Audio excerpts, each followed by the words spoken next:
అందరికీ నమస్కారం సార్. ఇప్పుడు ఈనాటి ఈ ప్రెస్ మీట్ కార్యక్రమం ప్రత్యేకతగా ఈ జిల్లా పార్టీలో ప్రవేశపెట్టడం కారణం ఏమిటంటే, గత 2-3 రోజులుగా తిరుపతిలో పుంగనూరు నియోజకవర్గం పులిచెర్ల మండలానికి చెందిన ఒక దళిత యువకుడిపై దాడి చేసిన సంఘటనపై చర్చించాలనుకున్నాం.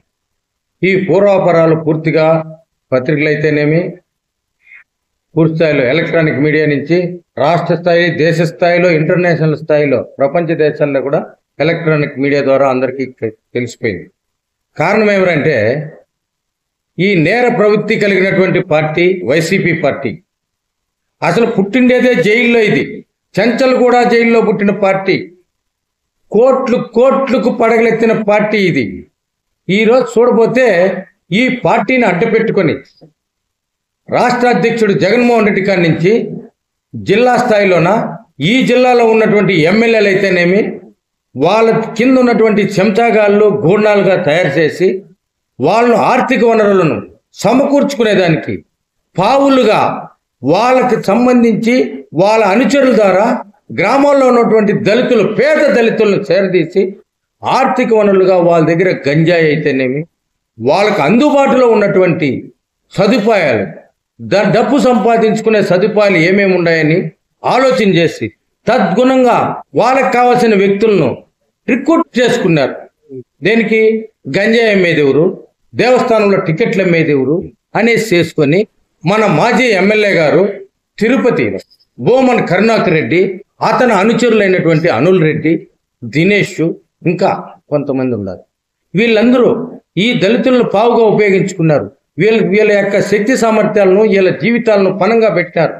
కోట్లకు పడగలెత్తేసినారు. ఈరోజు ఏమీ లేనటువంటి వ్యక్తిని తోడుకొని వచ్చి జెరాక్స్ మిషన్ పెట్టుకున్నటువంటి కరుణాకర్ రెడ్డి ఈరోజు వేల కోట్లకు పడగలెత్తి వీళ్ళ పావులుగా ఉపయోగించుకుంటూ వీళ్ళ ద్వారా డబ్బు ధనార్జన చేసుకుంటూ వీళ్ళ జీవితాలను పాడు చేస్తున్నారు. అయితే వీళ్ళందరూ కూడా నేర చరిత్ర ఎవరితో, వీళ్ళ పుట్టుకతో రాలేదు.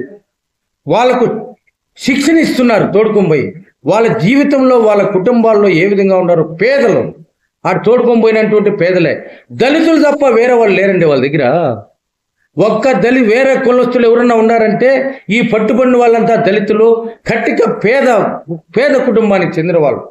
అటువంటి వాళ్ళని ఒకరిని తోడుకొని ఒకరికొక లింక్ సిస్టమ్ పెట్టుకొని దాదాపు ఒక 20 మంది దాకా సమకూర్చుకొని వాళ్ళకి శిక్షణలు ఇస్తూ వాళ్ళకి అందుబాటులో ఉన్నటువంటి ప్రైవేటు గృహాల్లో వాళ్ళు పెట్టుకొని నిరంతరము వాళ్ళకు మందు కావాలంటే మందు, వాళ్ళకి కావాలంటే గంజాయి, ఏమి కావాలంటే అవి అందిస్తూ వాళ్ళ ద్వారా దొంగతనాలు, వాళ్ళ స్కూటర్లు ఒక పెట్టుబడిగా స్కూటర్లు అని పెట్టినారు, ఒక ఏజెన్సీ అని. అది కేవలం చూపించుకునేదానికి మాత్రమే.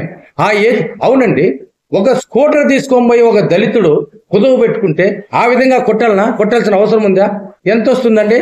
వాడు కుదువు పెట్టుకుంటే లేదు తీసుకొని పోయింటే రెంట్ ఎంత కట్టాలండి? వాళ్ళే చెప్తున్నారు కదా, రెంట్ కట్టలేదు అంటున్నాడు. రెంట్ కట్టలేదంటే 5 లక్షల రూపాయలు డిమాండ్ చేస్తావా నువ్వు? డిమాండ్ చేశారు. 5 లక్షలు అంటే మీరు చేసిన అక్రమ అది చెప్పలేకుండా పోతున్నారు. ఎందుకంటే గంజాయి అమ్మిచ్చినారు, టికెట్లు అమ్మిచ్చినారు, దేవస్థానం టికెట్లు ఎందుకంటే ఇది చట్ట వ్యతిరేకమైన పనులు వాళ్ళ దగ్గర చేపించుకొని అవి చెప్తే బయటపడుతుందని, తన నిజ స్వరూపాలు బయటపడతాయని వాళ్ళు కేవలం స్కూటర్ల మీద అపవాదు పోసి వీళ్ళందరినీ కొట్టడం జరిగింది. ఆ విధంగా కొట్టి మళ్ళీ ఎవడన్నా ఎక్కడన్నా కానీ కొట్టుకుంటే భయపడతారు. అటువంటి వాడు మళ్ళీ కిడ్నాప్ చేసుకొని పోయి వెనకాల కట్లు పెట్టి భయపెట్టి వాళ్ళందరినీ తిరుపతి నుండి చిత్తూరు పరిసర ప్రాంతాల్లో తోడుకొని వచ్చి వాళ్ళ దగ్గర రిటర్న్ స్టేట్మెంట్ ఏమని, మీ పైన కేసు పెడతాము అని. అబ్బా, ఇవన్నీ ఎవరు చెప్పించినారండి? అసలు సూత్రధారు, పాత్రధారి దగ్గర నేర్చుకున్నారు. ఎవరు? జగన్మోహన్ రెడ్డి. అసలు ఈ కరుణాకర్ రెడ్డి ఎక్కడి నుంచి వచ్చాడు? నేర చరిత్ర కలిగినటువంటి కడప జిల్లానే ఒక నేర చరిత్ర. అటువంటి కడప జిల్లా హింసతో కూడింది, రాక్షసతో కూడింది. వాళ్ళు హత్యలతో స్టార్ట్ అయినటువంటి పార్టీ, హత్యలతో స్టార్ట్ అయినటువంటి వర్గాన్ని నుంచి వచ్చినటువంటి వాడు బోమన్ కరుణాకర్ రెడ్డి. జెరాక్స్ మిషన్ నుండి జెడ్ కేటగిరీకి వచ్చేసాడు. కింద కూర్చొని ఉన్నోడు ఆకాశంలో తిరుగుతూ ఉన్నాడు. ఈరోజు అతను బంగళాలు ఎక్కడి నుంచి వచ్చాయి సార్? అందరూ రాజకీయాలు చేశారు. ఇక్కడ ఎమ్మెల్సీగా చేశారు, ఇక్కడ ఉండేవాళ్ళు ఈ చిత్తూరులో కూడా ఎవరు ఆ విధంగా వ్యాపారం చేసి సంపాదించినాడు ఇక్కడ రాజకీయాల్లో. ఏం వ్యాపారం చేసి సంపాదించారు మీరు?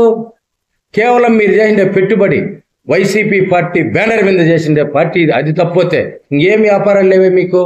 ఈ వ్యాపారం చేసినామని చెప్పిన భూమన కరుణాకర్ రెడ్డి ఏం వ్యాపారం చేసి డబ్బు సంపాదించినాడు?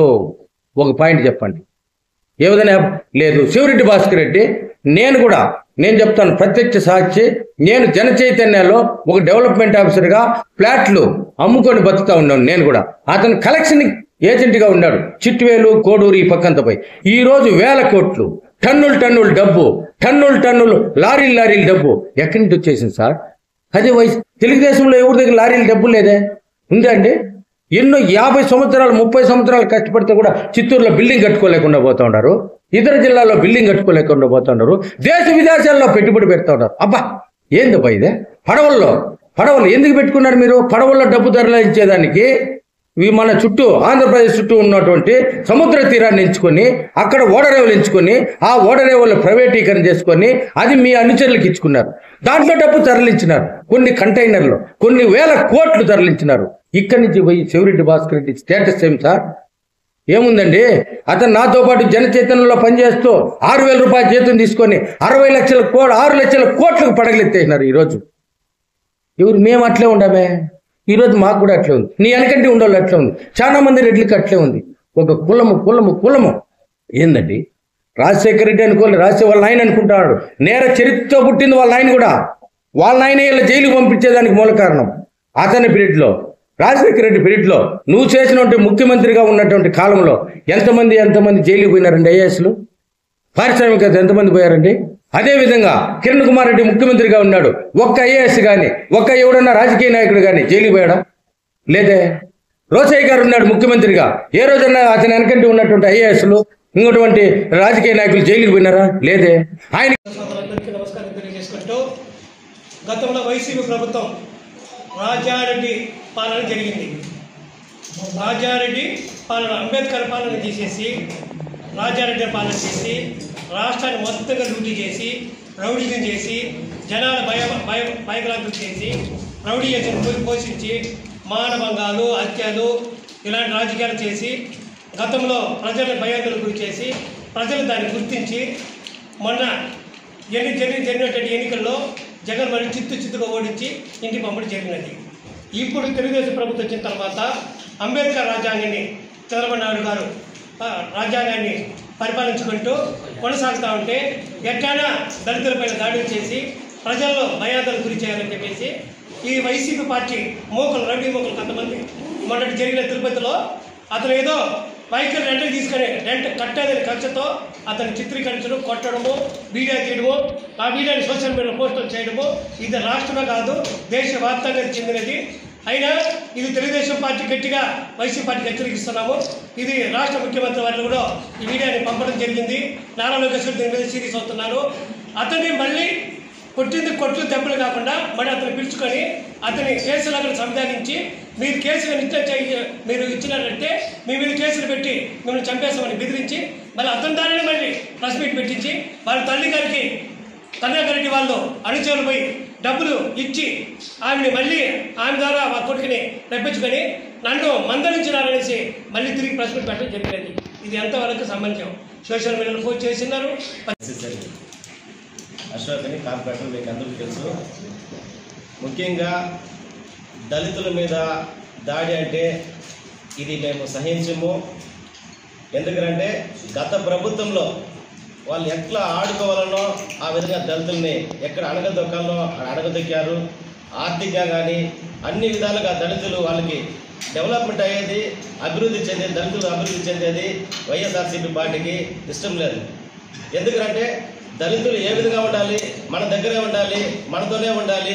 కొంతమందిని 1 or 2% వాళ్ళని దళితులు పెట్టుకొని ఆ దళిత కాలనీ దౌర్జన్యం చేయడము, రౌడిజం చేయడము, ఈ దౌర్జన్యాలు, గూండాయిజాలు, ఈ స్మగ్లింగ్ చేసేయడము, ఈ సారాయి అమ్మడము, ఈ గంజాయి అమ్మడము, ఇలాంటి పనులు చేపించారు. కానీ లాస్ట్ ప్రభుత్వంలో కూడా 5 ఏళ్ళలో వాళ్ళు ఎక్కడ కూడా దళితుల మీద దళితుల్ని అభివృద్ధి చేయలేదు.